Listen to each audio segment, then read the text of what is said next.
বৌমারা, আপনাদের কেন যদি আমার মাইকের আওয়াজ যায়, অল্প কিছু টেকনিক অবলম্বন করলে আপনি আপনার শাশুড়ির মন জয় করতে পারবেন। শাশুড়িরা আসলে বেশি কিছু চায় না, আগের জামানার মানুষ তো, এদেরকে ওইভাবে হাত করতে হবে। মাঝে মাঝে একটু শাশুড়ির মাথায় তেল দিয়ে দিন, চুলে তেল দিয়ে দিবেন আপনি, মাঝে মাঝে চুল আসতে দিবেন, এগুলো কিন্তু খুব পছন্দ করে শাশুড়িরা। ওনার প্রেশারটা একটু মেপে দিবেন, ডায়াবেটিক্সের ওষুধটা খাইলো কিনা সময় মতো খোঁজ নিবেন, কি পছন্দ করে খেতে একটু রান্না করে দিবেন।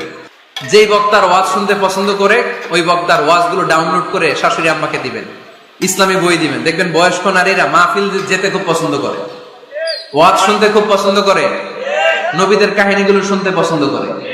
বসায় বসায় একটু কাহিনীগুলো শোনাবেন। বাইরে বেরোলে জিজ্ঞেস করেন, আম্মা আপনার কিছু লাগবে কিনা। আর একটা টিপস আছে, চুল যখন আশ্রাবেন আর শাশুড়ির মাথা যখন তেল দিয়ে দিবেন, তখন অতীতের কথা জিজ্ঞেস করেন। দেখবেন অতীতের স্মৃতিতে হারিয়ে গিয়েছে আপনার শাশুড়ি। কি জিজ্ঞেস করবেন জানেন? জিজ্ঞেস করবেন, আম্মা জান, মুক্তিযুদ্ধের সময় আপনার বয়স কত ছিল? ওই সময় মুক্তিযুদ্ধের সময় আপনাদের এলাকায় কি কি হয়েছিল মা? আরেকটা প্রশ্ন করবেন, মা বিয়ের সময় আপনি কেমন ছিলেন? ওই দিন দেখবেন বুড়ি আর বুড়ি নাই, জোয়ান হয়ে গেছে। ওই দিন বলবে, মা আমি অনেক সুন্দরী ছিলাম, আমার মাথায় অনেক চুল ছিল, আজকে নাই। আমগো গ্রামে আমার সাথে সুন্দরী মাইয়া ছিল না।